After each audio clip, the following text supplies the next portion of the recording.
হাতটা ওটাই আল্লাহরে দেখায় বলেন, সন্তান দেওয়ার মালিক কে, সম্মান দেওয়ার মালিক কে, ইজ্জত দেওয়ার মালিক কে, সম্পদ দেওয়ার মালিক কে, ক্ষমতা দেওয়ার মালিক কে। সেই আল্লাহর সাথে কেউ যখন শরীক করে, কেউ যখন মনে করে না আল্লাহর সন্তান যেমন দেয় পীর সাহেব এমন সন্তান দিবে। এই কারণে গরু নিয়া, ছাগল নিয়া, ঘোড়া নিয়া, মহিষ নিয়া, হরিণ নিয়া বাবার মাজারে চলে গেছে, গিয়া বলে বাবা আমার একটা সন্তান দেন। যেই মাত্র বলছে আমার একটা সন্তান দেন, সাথে সাথে মুশরিক হয়ে গেছে।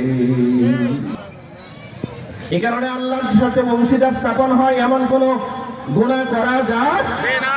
এ ভাই, নামাজ 2 রাকাত যদি নাও পড়েন আল্লাহ চাইলে মাফ করতে পারেন, ঠিক কিনা জোরে বলেন। এই হাদিসের অর্থ না যে আপনি যা মন চাই তাই গুনাহ করবেন, এমন নয়।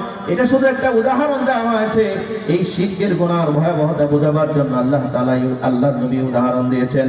যেমন কোন মানুষ যখন মনে করে আল্লাহ যেমন সন্তান দিতে পারে, অন্যরাও তেমন সন্তান দিতে পারে, এটা যদি কেউ মনে করে তখন সে আল্লাহর সাথে শিরিক করে, ঠিক কিনা জোরে বলেন। বলেন, সন্তান দেওয়ার মালিক কে? হাতটা ওটাই আল্লাহরে দেখায় বলেন, সন্তান দেওয়ার মালিক কে, সম্মান দেওয়ার মালিক কে, ইজ্জত দেওয়ার মালিক কে, সম্পদ দেওয়ার মালিক কে, ক্ষমতা দেওয়ার মালিক কে। সেই আল্লাহর সাথে কেউ যখন শরীক করে, কেউ যখন মনে করে না আল্লাহর সন্তান যেমন দেয় পীর সাহেব এমন সন্তান দিবে। এই কারণে গরু নিয়া, ছাগল নিয়া, ঘোড়া নিয়া, মহিষ নিয়া, হরিণ নিয়া বাবার মাজারে চলে গেছে, গিয়া বলে বাবা আমার একটা সন্তান দেন।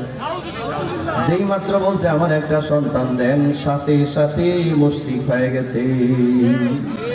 সবচেয়ে দামি বিষয় হলো ঈমান। ঈমানকে কেউ বিসর্জন দিবেন না, আল্লাহর সাথে অংশীদার স্থাপন কেউ করবেন না, এই দুঃসাহসটা কেউ করবেন না। আল্লাহ তৌফিক দান করুন। আজকের আলোচনার 2 নাম্বার মেসেজ, আমরা কেউ শিরিক করবো না, ঠিক কিনা জোরে বলেন। এমনকি শিরিক যারা করে তাদের সাথে আত্মার কোনো সম্পর্ক আমরা রাখবো না, জোরে বলেন, তাদের সাথে আত্মার কোনো সম্পর্ক রাখবো না। মনে থাকবে তো ইনশাআল্লাহ। মুসলমান ভাইয়েরা আমার, আল্লাহ রাব্বুল আলামিন কোরআনে কারীমের মধ্যে বলেছেন, হে বান্দা, ইন্নাল্লাহা লা ইয়াগফিরু আন ইউশরাকা বিহি ওয়া ইয়াগফিরু মা দুনা যালিকা লিমান ইয়াশা। আল্লাহ শিরকের গুনার দিকে এতটাই কঠোর, শিরকের গুনাহ ছাড়া অন্য যা সে চাইলে মাফ করে দেয়। মক্কার কাফেররা রাসূলকে গিয়ে বলে, মুহাম্মদ তুমি তো অনেক বড় নবী, বুঝলাম, একটা কাজ করো, আমরা তোমরা মিলে 1 বছর ইবাদত করব তোমার আল্লাহ, আর পরের বছর মূর্তি পূজা করব। আল্লাহ কোরআন নাযিল করে দিয়া নবীকে ডিসিশন জানায় দিয়া বললেন, কুল ইয়া আইয়ুহাল কাফিরুন।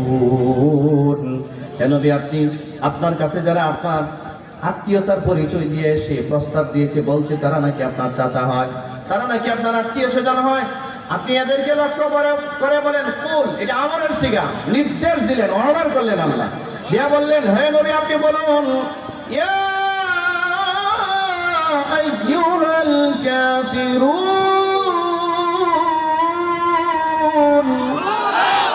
হে নবী আপনি বলেন, হে কাফেররা, কিসের চাচা, কিসের ভাতিজার সম্পর্ক?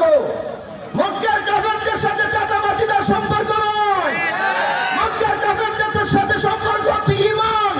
ঈমান আর শিরকের সম্পর্ক, ঠিক কিনা জোরে বলুন।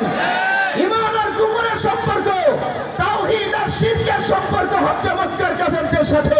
আপনি ডাক দিয়ে বলেন, হে কাফেররা, লা আ'বুদু মা তা'বুদুন, তোমরা যাদের ইবাদত করো আমি মুহাম্মদ তাদের ইবাদত করি না।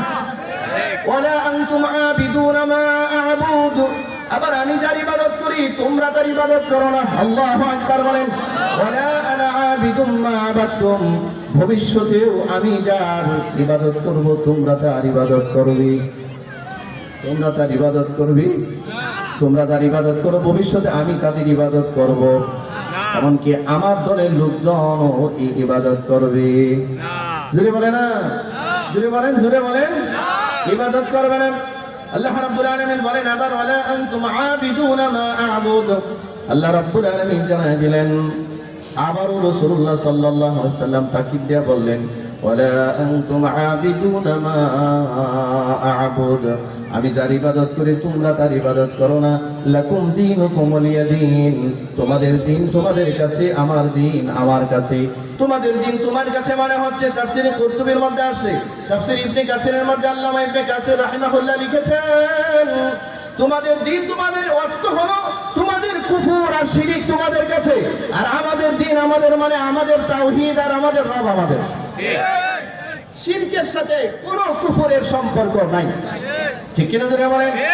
এই কারণে সেকুলারিজম, ধর্মনিরপেক্ষতাবাদ, এটা একটা সুস্পষ্ট কুফরি মতবাদ।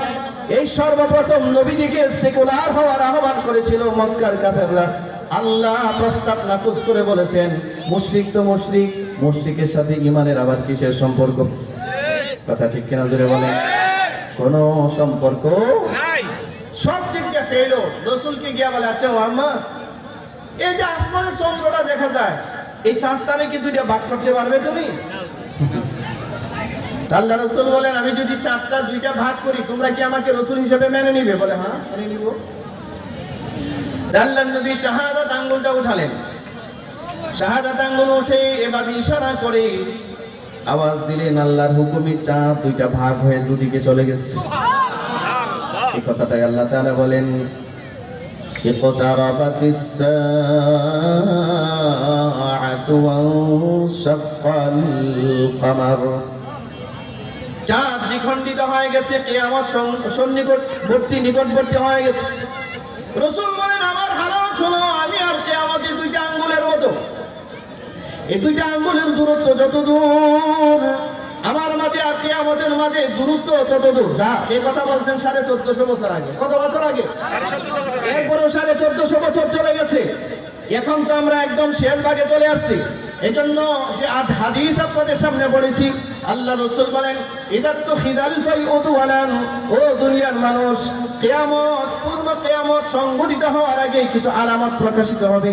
এর মধ্যে এক নম্বর একটা আলামত হচ্ছে ইদাত্তু খিদাল ফাইউদওয়ালান, যখন দেখবে মালে ফাই, রাষ্ট্রীয় কোষাগারের সম্পদ, রাষ্ট্রের দায়িত্বে যারা থাকবে এরা নিজেদের বাপ দাদার সম্পদ মনে করবে। মালে ফাই আর মালে গনিমত অনেক ব্যাখ্যা, আমার ভাই চলে আসছে, আমি আপনাদের সামনে সংক্ষেপে বলতেছি, এই কথাগুলো শেষ করতেছি, খুব খেয়াল করুন। রাষ্ট্রীয় সম্পদকে যখন রাষ্ট্রের দায়িত্বে থাকে যারা, যারা রাষ্ট্র পরিচালনায় থাকে, যারা অ্যাডমিনিস্ট্রেশনের পাওয়ারে থাকে, প্রশাসনিক ক্ষমতায় থাকে, মন্ত্রী এমপি যারা হয়, প্রধানমন্ত্রী যারা হয়, স্পিকার যারা হয়, রাষ্ট্রপতি যারা হয়, সমাজপতি যারা হয়, এরা তখন রাষ্ট্রের সম্পদকে নিজেদের বাপদাদার সম্পদ মনে করে।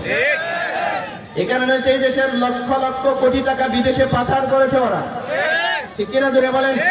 এই জন্য আমাদের সকলের ঘাড়ে রাষ্ট্রীয় ঋণ আছে, ঋণ প্রায় 2 লাখ টাকার উপরে, প্রত্যেকটা সদস্যের উপরে রাষ্ট্রীয় ঋণ আছে। আমরা যারা এখানে বসে আছি প্রত্যেকের উপরে ঋণ আছে, ঋণ, রাষ্ট্রীয় ঋণ। এত ঋণ আনা হয়েছে জায়গা থেকে, এত ঋণ আনা হয়েছে আপনার কি বলে এই বিশ্ব ব্যাংক থেকে, যে আমাদের উপর এখন ঋণের বোঝা। নাউজুবিল্লাহ। আমরা বলি আমরা সুদ খাই না, অথচ প্রত্যেকের ঘরে সুদের গোনা, রাষ্ট্রীয় সুদের গোনা ঝুলতেছে।